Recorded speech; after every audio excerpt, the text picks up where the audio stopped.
Assalamu Walaikum. Hello friends, how are you? Welcome back to my another video. In this video, I am going to show you how to change the size of multiple text boxes in Microsoft Publisher. Let's get started.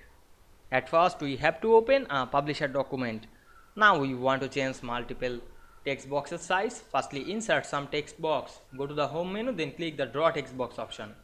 Then draw some text box and write anything on this text box.